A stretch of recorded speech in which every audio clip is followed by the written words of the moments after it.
Hey, everybody, and welcome to the Rabbit Trail Podcast. This is episode number 181. 181. Woohoo! And we are just moving along. We're back from vacation, some fun stuff. And those of you who are joining us for the first time, welcome. This is the podcast where we chase the truth wherever it runs.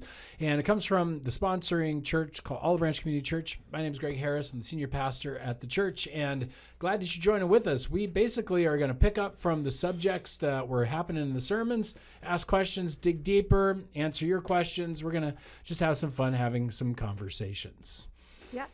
And I'm Teresa Harris. I'm Pastor Greg's assistant and his wife. Yoo-hoo. And we are so glad that you're joining us today. We would love to hear from you, get your feedback or questions. You can email us at rabbittrail@obc.church. Sorry, obcc.church. Boom. Yeah, what I heard there was, I'm Teresa Harris. I'm Greg's assistant and his wife. I heard, no, I'm not a witch. I'm your wife. All right. Wait, what?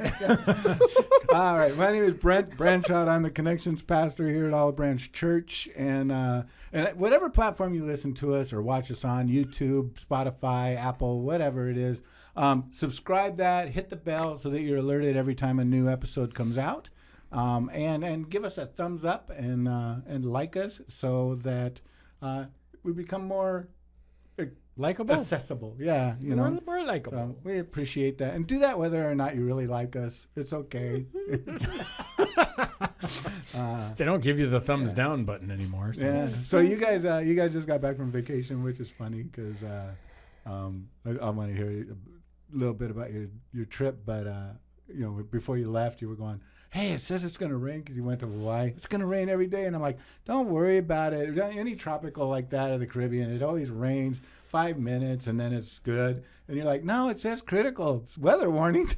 And then you guys left. And I'm like, these are volcano in the big island of Hawaii. And there's total flooding in Maui. And I thought, oh, wow, he's hitting serious weather. It was pretty intense, wasn't it? It was. Yeah, I called a friend that had lived in Oahu, and she was like, oh, she checked the weather too. She's like, oh, I wouldn't be worried. Just, wear ponchos and flip-flops, and you'll be fine. Yeah, she doesn't live there anymore. She doesn't live No, there just kidding. But yeah, just really quick, we're really sad for all the flooding. Like, honestly, having just been there and watching the devastation in Oahu and Maui. And It was crazy because we really so sad. Yeah, we kind of got there and experienced some of the, we had some rain and then it hit a heavy day. Like the ranch we went to had 19 inches of water flood through it. That's crazy. That's like a foot and a half and just a little bit over a foot and a half. That's a lot of water for Southern Californians. And so it was just, and they don't ever close that down. And then we were kind of driving around. It was decent. It was rainy and it was like windy, but it really, after we got back, that's when everything hit. We're like looking at places that we had visited underwater and we're just like, whoa, that's crazy. All on the North Shore. Some businesses and homes gone. It's very sad. But we did have a good trip. Yeah. It was probably our final family trip. So it's one of those like days. Yeah. And we're so happy about it. I'm just kidding. No, it's like, no, we're pretty sad about it. But it was cool. It was fun. Saw some really cool stuff. Don't know what anybody's talking about with wonderful, Hawaiian sun. And no. I didn't see the sun. Yeah, Hawaii is beautiful. Is it? Yeah, it is. Not as beautiful as it used to But, be. you got to swim with turtles. That's fun, too. Oh, I did. I got to swim with a turtle. A turtle. My son was swimming along, and apparently, I don't know if it's illegal or not, swam up again behind him, and he accidentally kicked it. So we turned around. I don't think and it's there it illegal. I think, if you're intentionally trying to touch them or harass them, then you can get a pretty serious fine. But yeah, the first time I went to Hawaii, it was the same thing. They're warning you, don't touch the turtles. It's a $5,000 fine or whatever. And it's like, whoa. And then you're swimming, and they're swimming towards you, and you're like, whoa. Don't touch me. Don't touch me. Don't touch me. Marco. I can't afford this affection. That's really funny. Yeah. But, yeah. I'm glad you guys had a good time. Yeah, Man. what were you up to? Well, you were out of town, so I just, played hooky, came in late, left early. Wrote your sermons. No. No. What did we do? I don't even remember. Nothing. My mom had back surgery, and so, she had the surgery that I'm going to need eventually. So it's been nice just kind of hanging out with her and seeing how how well the surgery went for her and how quickly she's recuperating. So it's like, okay, when I get to that point, it's not that scary. So, but yeah, life is good. Life is good. Good. So what you got on tap? What do we got on tap here? Well, nothing. We got we're talking about the sermon series. Was that the final week, or is there one more week? No, there's 2 more weeks. So there's this week and next week. And Easter. Okay. Easter. This was kind of a long one then. How many was it? 6 or 7 7? Yeah, it's about 8. It was the ending. We're just finishing off Mark, Yeah. except I for mean, you don't want to the finish too early because Easter's right there, right? Yeah. So you want to start a new one on Easter. No, I'm ending on Easter this year. So then Oh. and then we'll jump into a new series the week after. wow. So talk about That's different. travel plans and heaven, hell, paradise. What does life after life look like, kind of thing. So That will be fun. yeah. So yeah, this is we're still in the countdown series. This was the death sentence where Jesus was basically being sentenced to death and carrying his cross, and so Drew gave the sermon this week. Yeah, Drew Bryson knocked it out of the park. yeah. He did a great job. And while you were gone, Matt preached, and now he preached more about the trial, and then Drew preached more about the verdict. And so one of the things he was talking about too, he was talking about basically the fact that he went back to Isaiah and stuff and was talking about just Jesus being silent amongst his accusations, not really defending himself. He just got slapped and beaten and ridiculed, and he turned the other cheek and didn't say a word. And I've heard people like point to these verses and go, see there, Christians are supposed to be pacifists. We shouldn't fight in wars, and we should be pacifists and everything else. So just thought, I don't think that we're like, yes, we should be pacifists completely. But how would you frame that? What is what is rightful? I thought Drew did a good job, and because I think he pulled out the fact that like when we're on mission, it's not our job to fight back. Otherwise, we wouldn't have martyrs. We'd have a lot of people like doing wars because you're trying to arrest me, and it's unjust.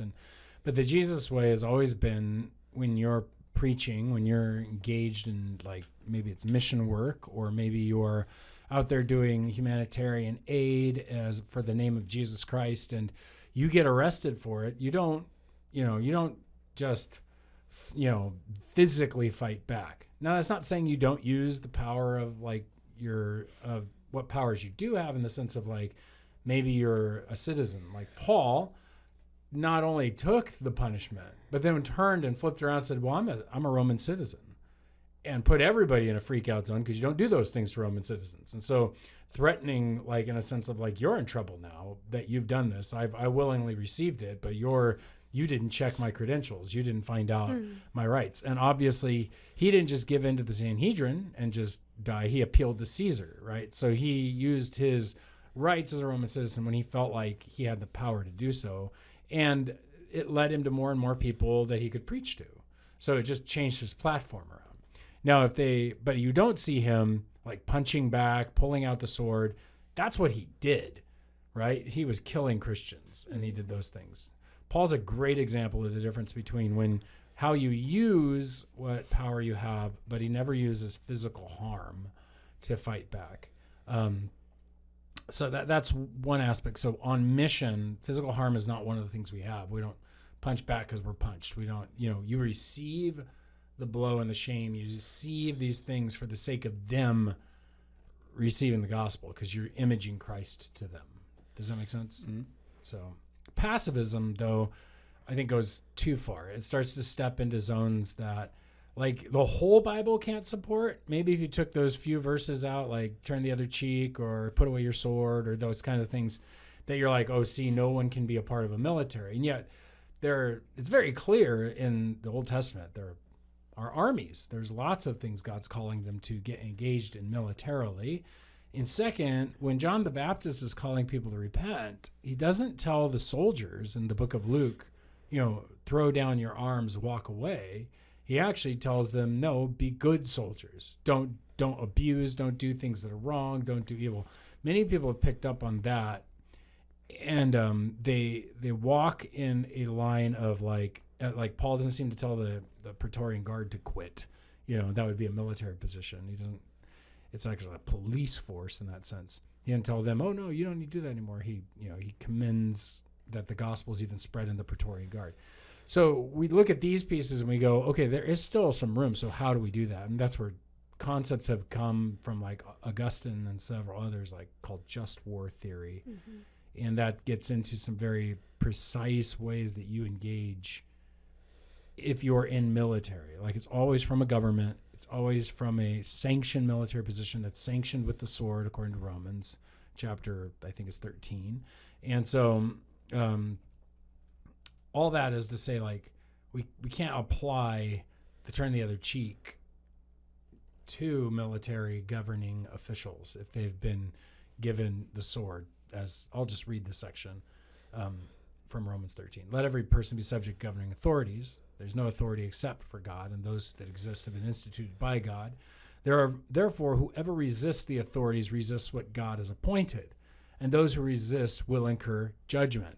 For rulers are not a terror to good conduct, but to bad. And so what? If you would have no fear of the one who's in authority, then do what is good, and you'll receive approval. For he's God's servant for your good. But if you do wrong, be afraid. He does not bear the sword in vain, meaning the government. So that's some of those pieces. I don't know.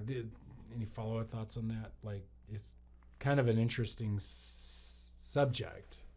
It is.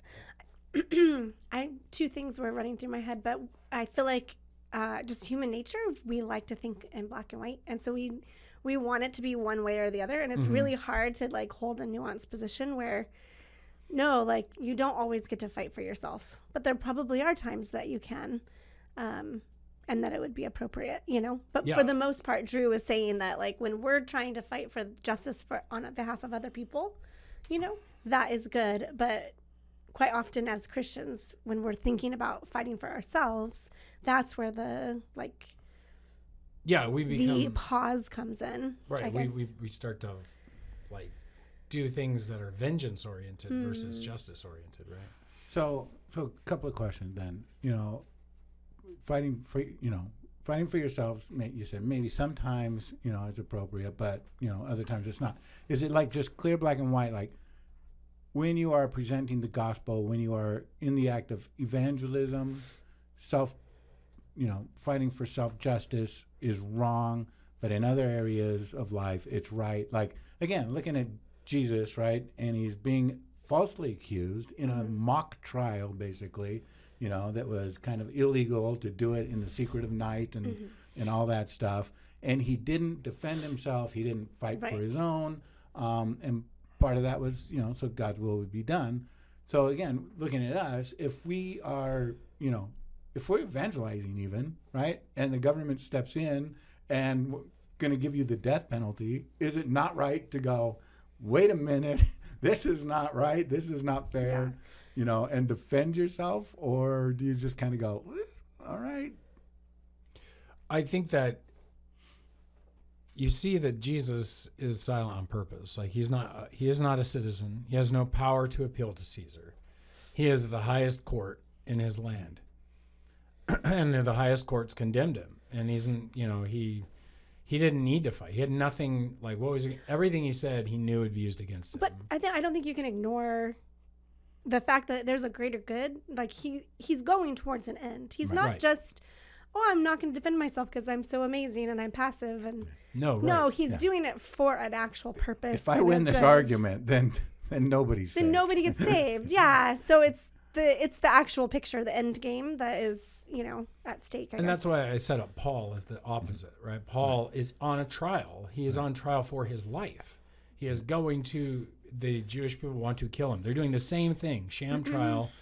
But he's a Roman subject. He's a Roman citizen. So he appeals when he starts to see this is ridiculous, being left alone for 2 years. He's like, no, I appeal to Caesar. This is done. You're not judging my court. And so he often will use his Roman citizenship as a trump card because he wants to not just preach the gospel to these people. He knows, there's a chance that the gospel is going to go to the leadership and the royalties and so Paul is using it in a way to get further up the chain of authority even. Yeah. I can think of situations, where, Greg's been, somebody will say something about Greg that isn't true. And he, for most of our ministry, has told me, like, God is my judge, and you don't always go around defending yourself when people accuse you. But there are times where you would, and so maybe use that more of like a personal situation where, like, if somebody said, like, what are things that somebody could say about you that you would defend yourself? So, like, there are times where people will say, like, oh, maybe, like, you're arrogant or what, like, okay, yeah. If it's a critique or something like that, or even if it's a false critique, oftentimes what I think we should do is step back, listen, maybe there's some truth in it, take it in. And then I always argue the best response to a false accusation is a good life.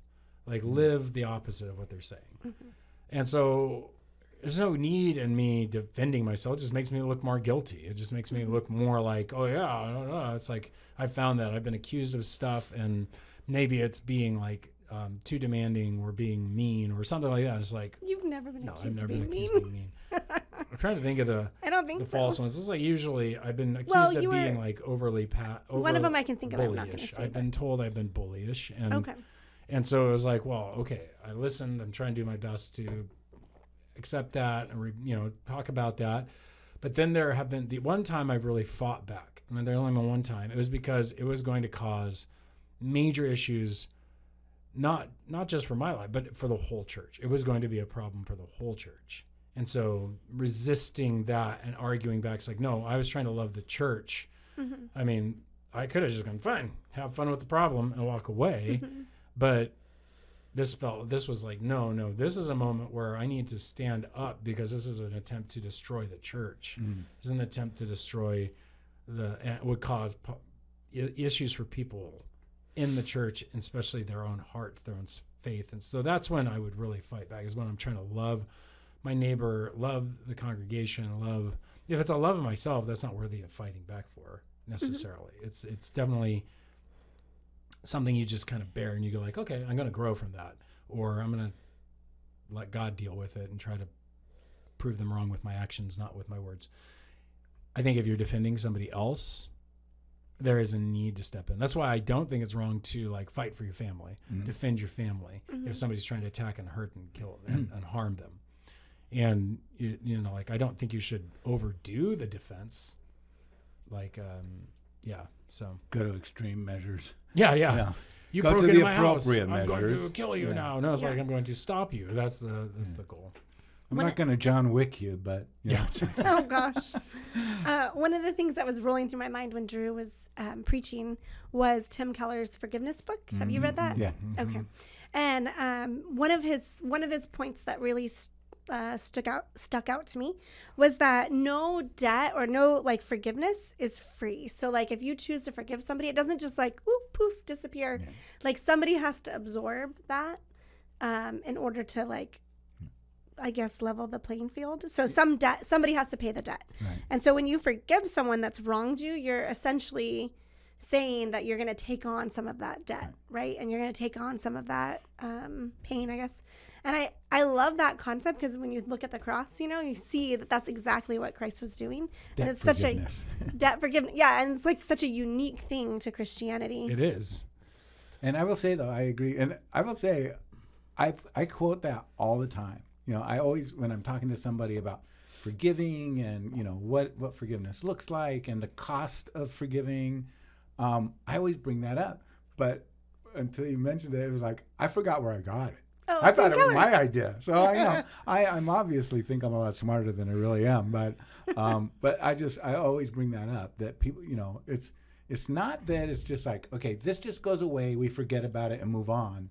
It's like, like if there's an affair in the marriage, right, and you want to forgive them and move forward, there's things that you're going to have to work out, trust that needs to be rebuilt, but you own that, like now. I'm taking you're absorbing. That, I'm by forgiving you, I am taking that debt that you owe me, and I am taking that pain upon myself. So I'm not going to throw it into your face. I'm not going to hold you accountable to this every time I'm mad at you, and so, the debt doesn't go away; it gets transferred. Which is It gets important. transferred, yeah. Because that's the that's the picture. I think this is great because that is actually what's going on in the text, right? Jesus is the sacrifice.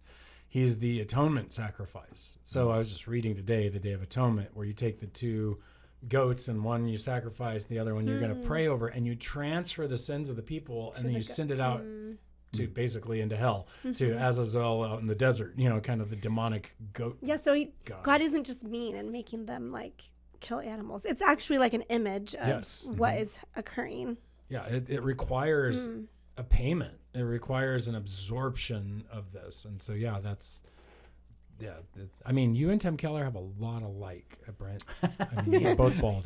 I do, yeah. And I do quote him a lot and you know, take credit for it because it makes me sound smart, and that's really all I care about. And the book, by the way, is called Forgive by Tim Keller. It's a good read. It's tough. It's going to challenge you. It's not the simplest thing, but it is so good. And he deals with so many modern issues with it. Like he talks about the resistance to forgiveness that's happening in our culture because that means you're letting justice just happen. And he's sort of like, which is critical because we have a very... What do you mean No, the injustice is just going to live. I didn't hear the injustice part. Injustice is just going to keep living if you don't actually deal with it. And so there is... He does also talk about boundaries and abuse, and there are certain times where you don't just absorb, and you build boundaries and get safe. And and that is the key. Like, don't allow somebody to just continually perpetuate, you know, and create new debt. You know, the same old debt over and over. It's kind of like your credit card bills, you know, okay, let's consolidate all of our, you know, and make a consolidation loan and then run up our credit cards again. So that's a great point, I think, that Drew wasn't making, right? So when he's talking about Jesus bearing our sins and being the one who absorbs our debt and is, you know, just letting this happen to him for the sake of our salvation, that doesn't mean the abused person just allows themselves to be abused, right? Right. It doesn't mean that the person who's suffering and adulteries that could be physical or emotional.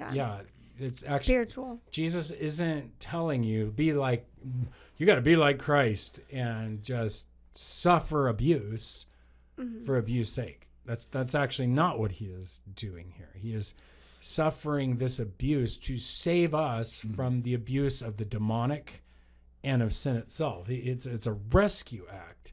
It is not an example, and that's when you don't defend yourself in a rescue act.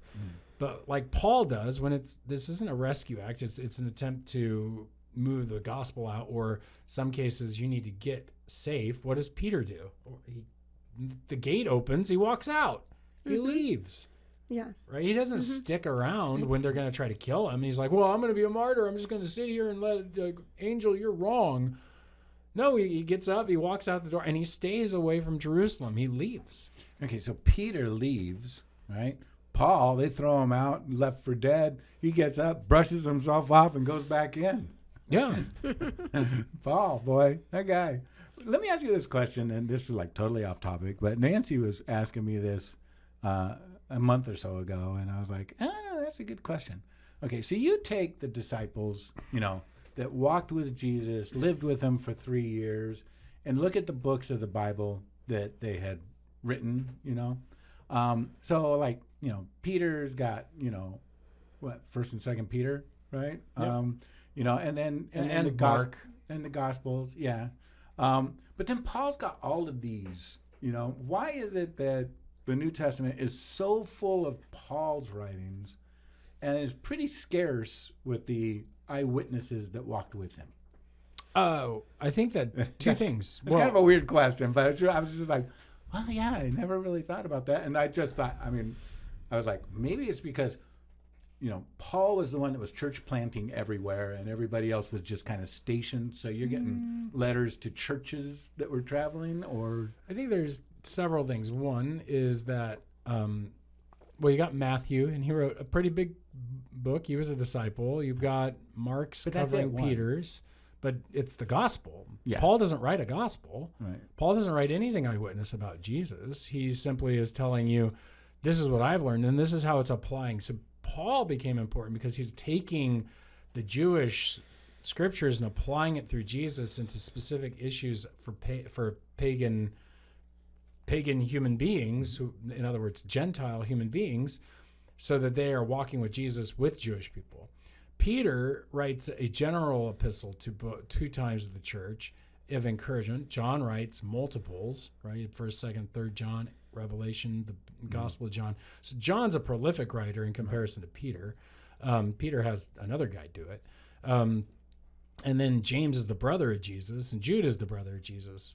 And so what you find is that with James and Jude and Peter, they're very Hebrew, very Hebraic, very Jewish in their context. Paul is writing to all kinds of people. And I think you notice that Jesus told his disciples, go and preach the gospel. I think they just spread out and preached. They weren't worried about, writing. Right. They weren't rabbis and scholars like Paul, who would have been like, no, writing's a part of my life.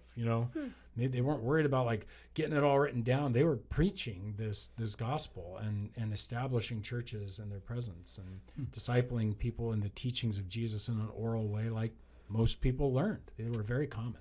See, you answer these questions better than I do. With Nancy, that's through that. I just say, don't ask questions like that. I don't necessarily have an answer. So I liked your answer better. Some speculation. Just interesting.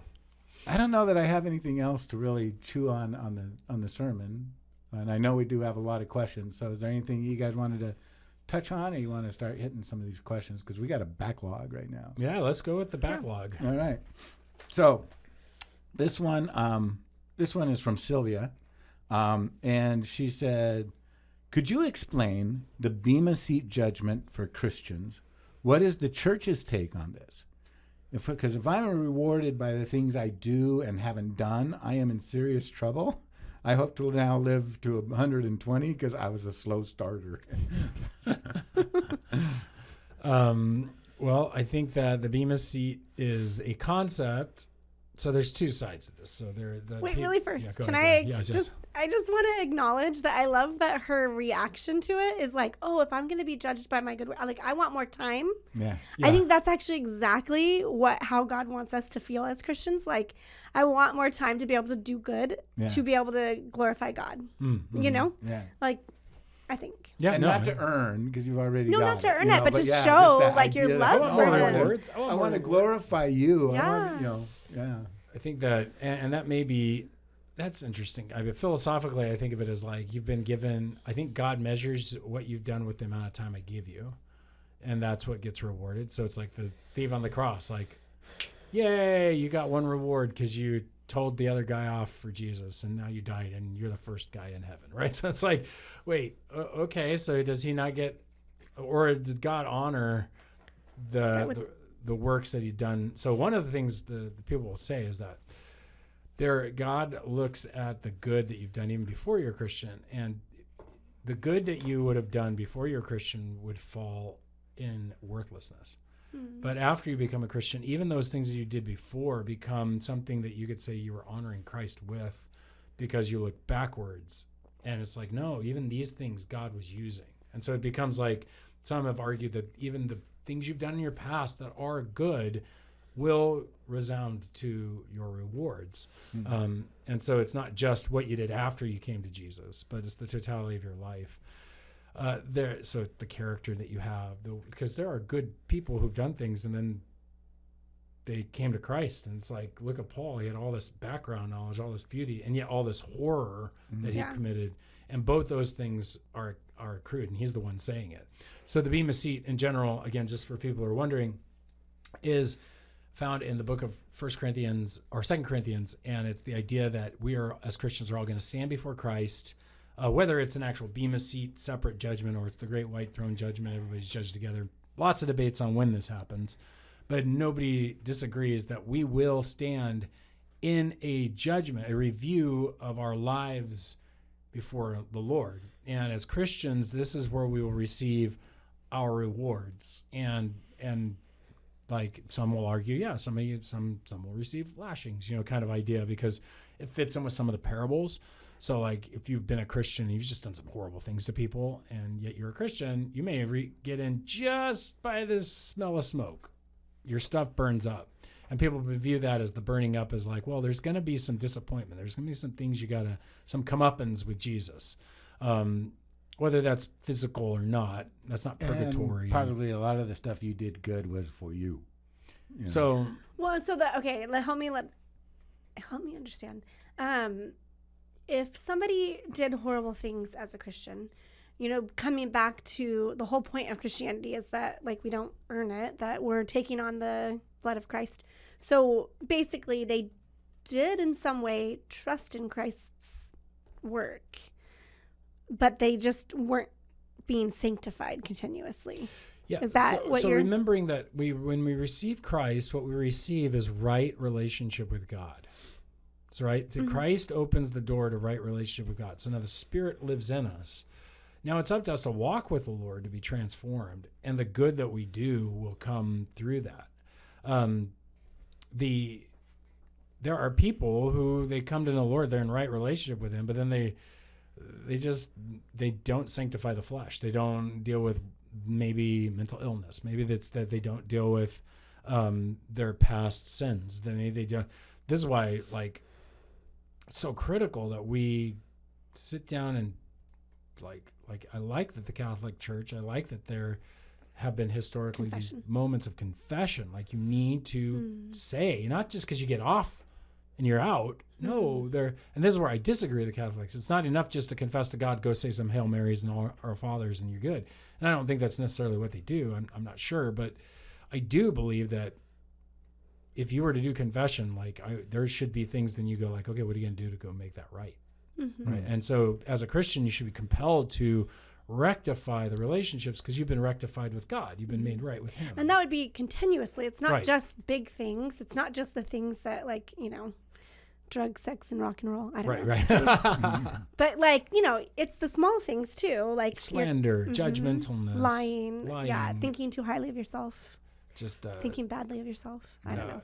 Being stubborn. So the good works that you do though, which would be things like, hey, I help the poor, caring for people who are in jails, making sure that I've been patient and exuding the fruit of the Spirit and actually going above and beyond. Good works goes into hey, yeah, I'm serving my church and I'm caring for other people and caring and helping them out. I'm giving to help the needs of those who are really in trouble. I'm being generous with my life, my time. These are good works is not the baseline, right? Mm-hmm. I've just been a Christian. No. And I think this is where Sylvia's right. Oh man, I want more time because does that mean I need to get out? Well, not everybody can do everything. Not everybody can adopt and make sure that you deal with homeless and make sure you go to every prisoner in the prisons. And then on top of that, make sure that you're out there fighting for babies who are being aborted and widows who are, but there are callings, there are ministries that we do. And this is why it's in the church even, I'm sometimes if you don't see the ministry, I want people to start the ministry. Well, how do I do that? And I say this in my worldview class. I basically say by serving the one person first. Mm-hmm. It starts with one homeless person, or it starts with one person who has mental illness and trying to help them get their needs met and get them the guide in the right direction. And it starts with the one addict. It starts with the one child who has got no father and needs somebody to care about them. And so, yeah, guess where you find them? You find them in youth ministry. You find them in children's ministry. You find them in these places. You find them on your streets. You find them. So that's the good works we're called to. Yeah. These not just, hey, I ran my kid's soccer team and I was nice as a coach. Mm-hmm. Well, you think about all the things. Can we list them that have been started by Christians? Because universities, hospitals, orphanages. Just recently on The World and Everything in It, they were talking about mental illness and the Quakers. Asylums. Was it Quakers? Quakers were the and first. They were the progenitors of the idea. I don't remember what they're called, but it was something that dealt with the human soul, and they would have art and they were out in nature and beauty, and actually they had 80% success rate. Wow. So it was on The World and Everything in It, and they were just talking about how Christians started this and that we need to go back to that kind of care for mental illness. Yeah, I was on this last weekend on Double Take. And it led to asylums being state-run and they fall apart and the whole thing. So they're calling us back to, hey, maybe this original vision of the Quakers was the right one. Quakers are incredible. Like the Quakers also were the progenitors of abolition in its greatest And form. oatmeal. And oatmeal. And barn raisin. Yes. Yeah, but it all comes out of like that desire to honor and People in like the image worship of God. and people, right? Well, Like love God, love so people. universities formed by Christians, schooling women and children actually was as a public schooling. That was a Christian virtue and vision.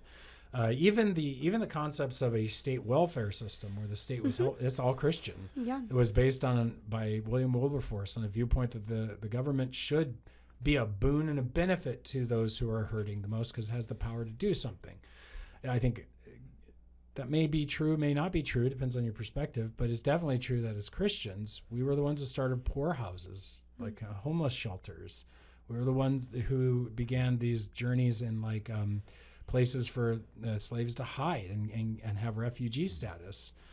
But a lot of these too, they just kind of morphed and became political, and because I mean, like, in the poorhouses and stuff like that, there was a purpose to get you up and get you going, right? And not just to live there, and like unemployment insurance and all those things. I think they're great, ideas like you lose your job suddenly, there is a brief support system to help you, and then it was just like they keep getting longer and longer, and it's like this is like a short term, Yeah, it's just to because we protect forget you. that lots of things can be true at the same time, and people have a hard time holding multiple truths about human nature, and being able to care for them, the whole person, and not just the problem in front of them. I could be wrong, but I also, what's interesting in my studies of Scripture is that the demonic world is always they always use words that represent government. So like archons and these terms, they're government terms for the Roman empires and the worlds around them, and they're representing these demonic forces. I don't find it very surprising that when the good the Christian church created and did, which would represent Christ, wouldn't try to be, there would be a counterfeit move with power that's twisted and ends up hurting people. I mean, a lot of these things have been stopped, like orphanages and things have been stopped because they go, see, they hurt people.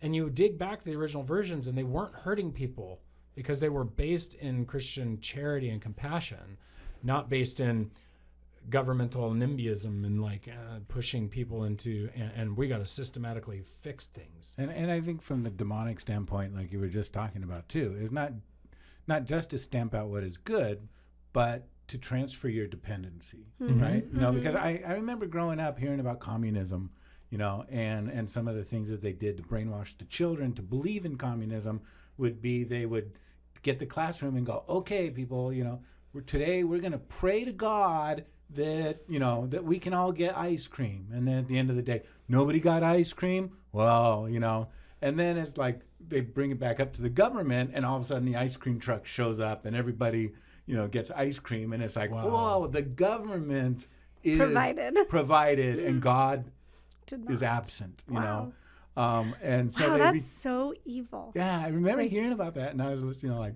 part of me is like, I don't know if that actually really happened, but it wouldn't surprise me to brainwash kids like, no, the government is always there for you, and God is not. One of the things that is interesting is that if it is a transfer of dependency, like, right, then what the demonic is telling you is transfer your good deeds over to us. Yeah. Don't go do the good of helping the orphans, the prisoners. No, we will take care of that. Let the government, you just pay your taxes. Yeah.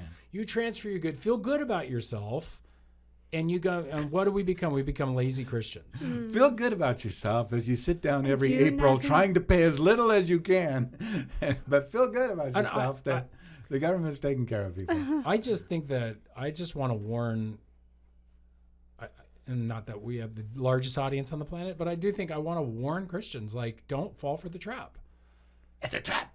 It's a trap. Oh, like, that's the wrong sermon series. Yeah. When you think that the government is going to do the good works for you, then you should ask yourself, why am I not doing it already?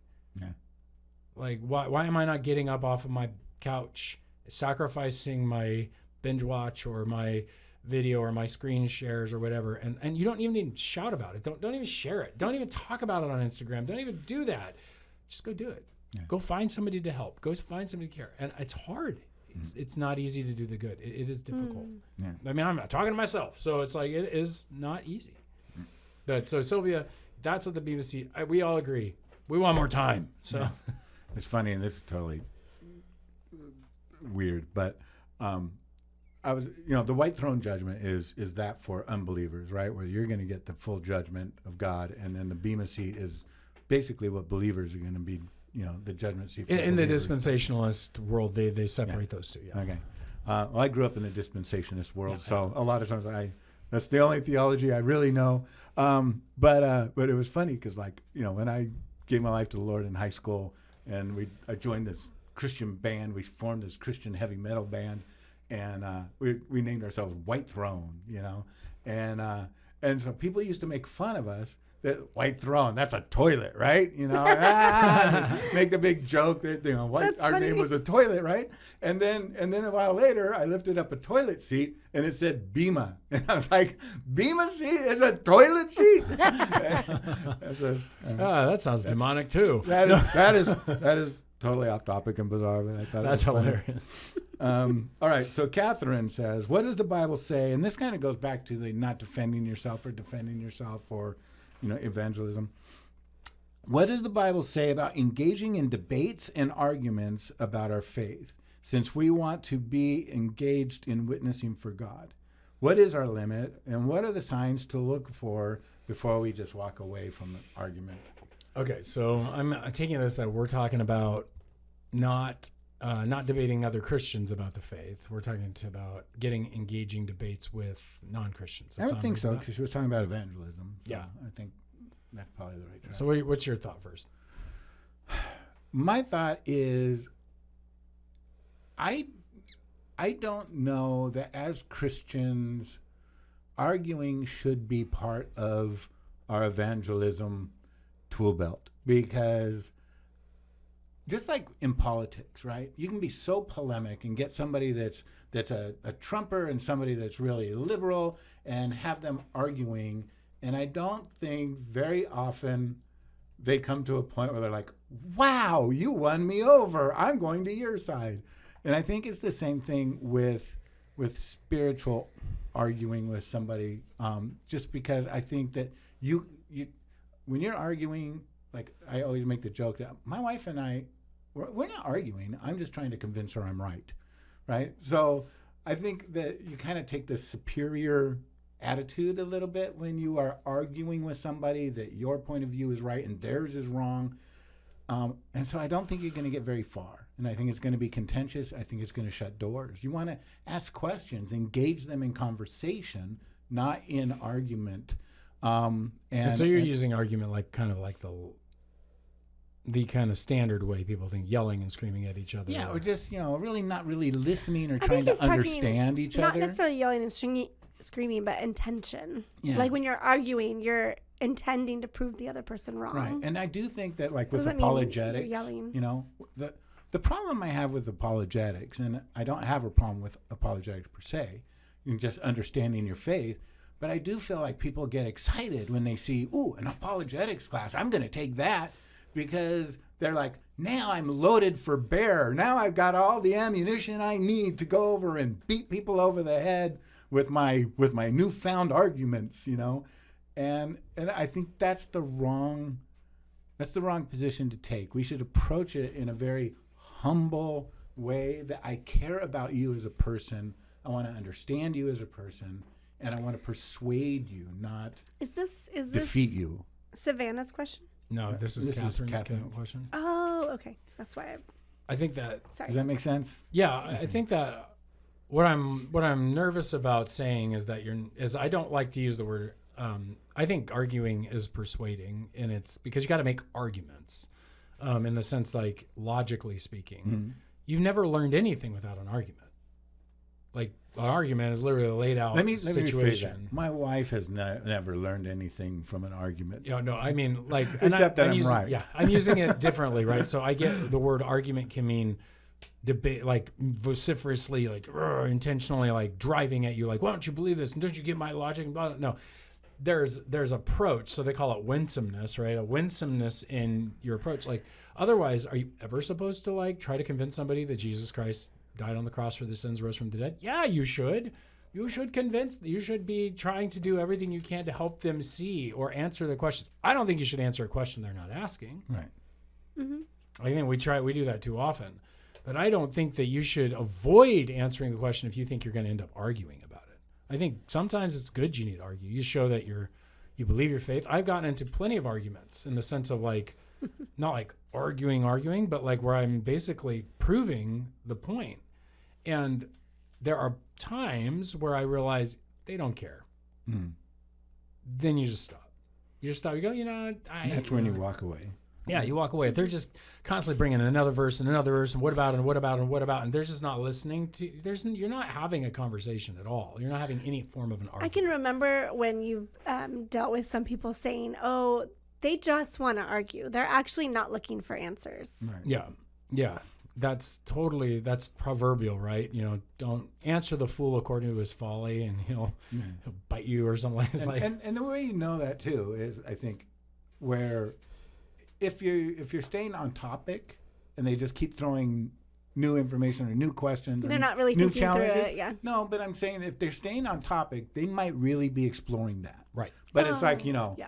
oh, well, what about this? Oh, well, what about this? Totally unrelated topics. Every time you answer something, then you're like, you're not looking for clarity or understanding. You are just trying to throw up as many roadblocks so you don't have to deal with this as you can. And that's rarer nowadays. I don't know, maybe it's not, but I think that there are a few good questions that you simply respond with, and that is, hey, why do you really want to know? What are you really getting at here? Like, because you're trying to get to this the under question. Like, people are tossing out these objections like, whoa, hey, so tell me, like, when did you first think about this? Like, how did this come up in your life? Like, reverse the course. Like, why are you so bitter toward the church? Why, what happened? Who hurt you? What hurt you? Why have you built up these defenses? Because it seems like you have a lot of objections, and I'm not so sure they're not good or bad objections, but it's not like you really want to have a conversation about it. But what's going on? Like, why are you so angry about it? I'm not angry. Well, you seems like you're angry. And I think that when you're calling me names, it seems like you're angry. I think that it's the same question. It's just you don't want to end up debating for meaningless stuff. So there is indeed a need to share about Christ. Do your best to make it clear and convincing. But in the end, if you're not getting anywhere, it's not good to argue for argument's sake. You don't answer a question they're not asking. If you are asking the question for them, you say, does that make sense? Is that question helpful? And it's like you want to kind of make sure that you're going with them in the journey and not ignoring that they're in a journey. So, or potentially just attacking you. Hope that helps. All right, here's two questions that are similarly related, and it's from Lisa and Jacob. So we'll go with Lisa's because I think it's going to be a little more involved. But Lisa said, "Good morning." It's not good morning, Lisa. It's like 4 o'clock in the afternoon. So I don't even know if we can trust this question. But just kidding, Lisa. Hey, good morning. Hopefully this message doesn't wake you up. But I'm curious about the difference between the disciples receiving the Holy Spirit in Acts 2 and John 20. In one, Jesus breathes on them. In the other, it's a wind and tongues of fire. Is this the same event or different? Is one symbolic imagery and the other historically accurate? Because it doesn't sound like Jesus was at Pentecost, at the Pentecost moment in Acts 2. And it says, thanks. And I'm curious to know why Peter was seated in the lower ranking place at the table during the Last Supper. Oh, so I'll answer the last question first. I think Peter was put in the last place because Jesus liked to continue needling his pride. Do you really? I really, because notice how upset he is. Like, I've never give up. And it's like, yeah, that's why I put you down there. You're supposed to be the leader, but you're not ready yet. Go over there. And my question is, when Judas got up and left, did Peter jump up and try to take the seat of honor? We really don't know why he was there. But so Acts 2 and John 20 are two different historical events. Acts 2 is happening 40 days after on Pentecost. It's 40 days after the resurrection, or 20 or 30 some days after the resurrection. And John 20 is happening the day of the resurrection. So it's that evening from what I remember. Jesus in John 20 is doing prophetic symbolism. So he's appeared, and prophets would do things in a manner to symbolize the future of what would happen. And so he breathes on them and says, receive the Holy Spirit. The word breath and spirit are the same. And so there is this relationship that this is his spirit he's giving to us. So prophetically he's saying, I'm giving this to you. Go be me in the world now. Go. It's literally John 20 is the Great Commission statement. 2021 is the Great Commission statement in the book of John. That would be fulfilled on Pentecost when the Spirit of God came upon them and empowered the Spirit. One was prophetic calling. The other is enacting the calling and beginning to live it out. All right. And then back to Peter sitting at the end of the table. You really, that is kind of funny that you're needling him. And really, it's like, if that is true, just the idea that, humble yourself or someone will humble you. Right. That's so Jesus, right? Yeah. Wouldn't Jesus? I just see a rabbi teaching a lesson to your most proud guys. Like, I made you in charge. You're sitting over there. Yeah. I'm sitting over here. Yeah, I'm going to teach you humility. And then that's funny. And then Jacob kind of, talking about Peter again. That's why I said they were related. Peter denies Jesus 3 times, but later in Acts, he becomes one of the boldest voices for the gospel. What changed in Peter between those 2 moments, and what can we learn from that if we feel like we've already failed in sharing our faith? Changed in Peter, the resurrection of Jesus Christ. And Jesus literally reinstating him. It's one where Jesus was, he was Messiah in Peter's mind and said it, but he was still of little faith. It's another when he's risen from the dead and he has called you back and said, no, I've forgiven you. You are, and what's going to stand in your way now? So I think what stands in between somebody who maybe has failed and somebody who is ready to be passionate is really, have you addressed the love that Christ has for you? We put love, live, and share in that order because I think that we have to reckon the love of Christ. What you love, you'll live for. You'll start living that. You'll do those good works. People will start asking you questions, and then you can't help but share about them. I think that what happens is we get so busy and we get so enamored with so many other things. We know far more about our baseball team or far more about our Pokemon cards or whatever it is, whatever you're into, than we know about Jesus. And we haven't had that experience of Christ. Like, that's what I love about teenagers. Teenagers having this real experience with Jesus. And they're around all of these students all day long because they have to be. They can't help but talk about him. He comes out. And for as adults, we've got to have that same kind of just experience with Christ. It's there. And you just live him in your workplace, live him where it's just going to come out. The people I know who share Christ the most are just the most in love with him. They're the most, they have experienced him recently. And so I think that's the difference between Peter pre and Peter post. First Peter and Second Peter. Yeah. And I think too that part of it is, just from a more of a pragmatic standpoint, I think is sometimes I don't think you really understand the truth of something until you experience the truth of something, right? And I mean, like, again, just like talking to married couples and, they've been struggling for a while. Maybe the wives have been going, we need counseling. We're having a troubled marriage. And the guy's like, nah, we're good. And then one day, after years of neglect, she's like, I'm out of here. I want a divorce. And now he realizes how much he wants this, and I'll do anything to make this work. Now, whether it's too late for that or not, is a different thing. But it's like the realization of not having this or, just becomes so real that you have to have it. And I think in our faith sometimes, we can have faith. We can believe things about ourselves and about our faith until it gets challenged, And then when your faith is truly challenged, is when your faith either really becomes alive or it really goes away. And I think that, that was Peter where he was like,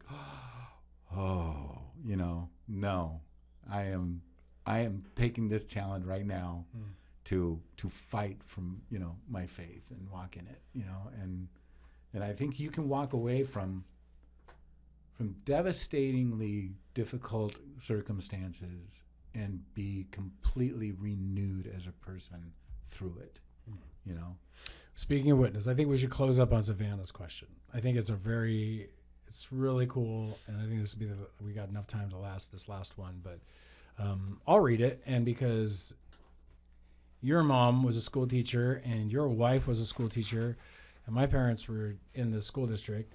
And you evangelize me all the time. So. Yeah, and I'll go ahead and you guys can jump in. So it says, Savannah says, I hope you're doing well. I wanted to send in a question related to this week's sermon on being a witness to Christ. As a teacher working in a public school, it can be hard to share faith with students and parents as there's a fear that Christians are seen as pushing their religion onto the students, which is a fireable offense.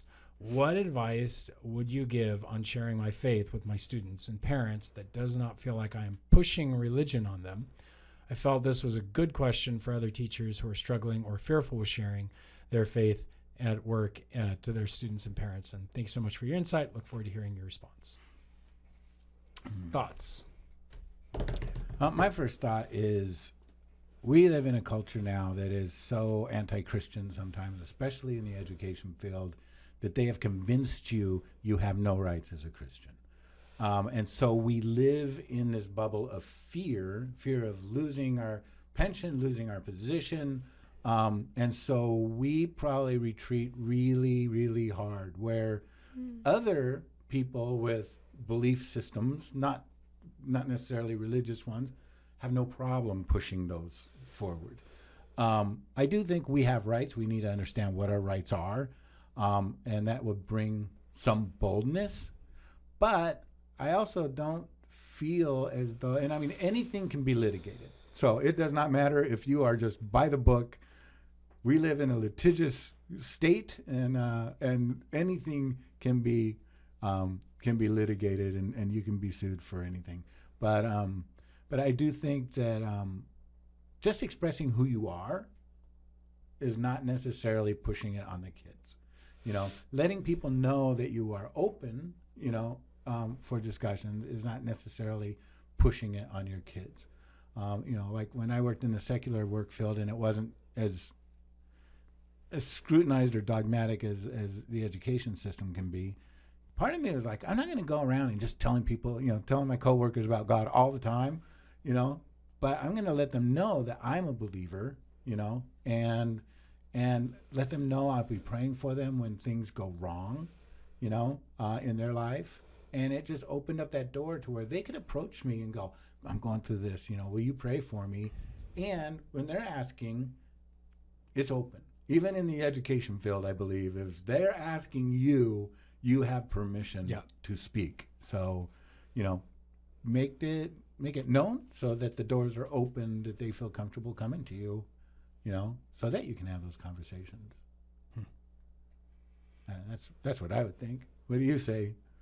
I know you've probably chewed on this a lot more with the education, because I've heard you talking about education before. The first thing is I think of the past educators I know who are Christians, that what they did. Like I remember Dave Vaughn, who used to be one of our elders. He became a Christian later in life, and so he was actually my teacher in history, and so he became a Christian like my senior year or something. It was super cool, and then next thing we know, or maybe it was later, a couple of years later, but he started addressing history and darkness and light, and so he would address. And his whole thing is he was interlacing Christian ethics and ideas into this darkness and light, but he wasn't being explicit. And so what he would do is, and then he was generous and kind and kept his door open and beloved, super beloved by so many people. And he would point them, he would guide them, he would aim them. I know one teacher waited till she was retiring. She says, I don't care, they can't fire me now. And she just got explicit about her faith, had all the kids reading C.S. Lewis, and just like, Linda was awesome. She just didn't want to, she's just like, nope, I'm taking this opportunity. In fact, she even started a couple of years earlier, goes, I don't care. They can fire me. They can do whatever they want. I can't hold back. These kids need this. And so she's just, if you're willing to just take the lumps, you can do whatever you want. Or you're just willing to say, I'll be fired over this. I would say, you can smuggle Christian concepts in because everything needs them. math is undergirded by a philosophical reality. Now, I don't know how many math students want to hear that, and maybe they don't, but it's pretty cool when you say, is this crazy? The world is ordered like this? Why would it be ordered like this? And there is objective truth. Yeah. We're just discovering. Like literally as a math teacher, you have the ability to say, this is crazy. All those people trying to tell you there's no objective truth. That's just not that it. Look, 1 + 1 is 2, no matter what. There's objective truth. Don't believe all these other things.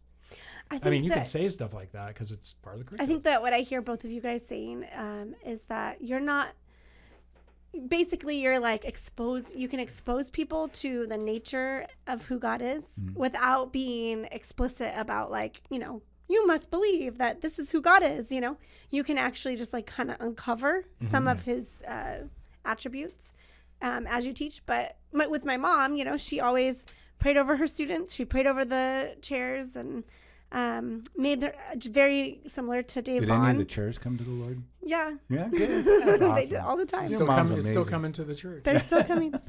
No, but I think too, like what you said about Dave, just being available and loving and caring and opening yourself up to relationship with the students really opens doors. When they are going through hard things, they're more likely to come to you.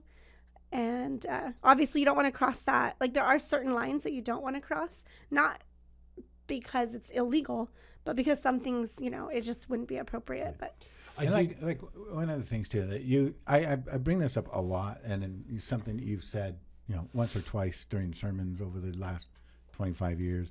But the idea of doing good works, right, and preaching the gospel or evangelizing, sometimes we feel like those things are exclusive. And you always brought it up like, no, it's like wings of an airplane, right? If you're just doing good works, well, then you're a good person. And if you're just preaching the gospel or evangelizing and not living it out, then you're a hypocrite. And so that balance. So again, in the classroom too, bringing that mentality into that is, I'm going to talk about these things, but I can always refer it back to my relationship with God and not necessarily yours. And it doesn't have to be a sermon every week or bringing it up every week. But if they know that what your foundation is for faith, they can put things together to some degree. Yeah, I mean, you know who came up with that wing thingy? Tim Keller. Did in my book. Tim Keller. Tim Keller. Really? Tim Keller? Dang it, that guy. So anyway, what I do think he steals all your stuff. What I think is beautiful is actually... I should write a book. All the things I learned from Tim Keller and from other people that I didn't know were stealing from Tim Keller. I think that the other thing is that I had some really neat science teachers who were Christians, but you wouldn't know it. Because what they did is they taught the curriculum, but when it came to the big issues, like where they would try to suppose, he would go like, they would open the door and they would let everybody put their viewpoint out. And then it becomes a discussion. Yeah, he wouldn't crush the Christians. And so you can actually invite the students to share their real viewpoints. And you let the kids start to evangelize each other, which is possible. I've seen that. I've seen like people who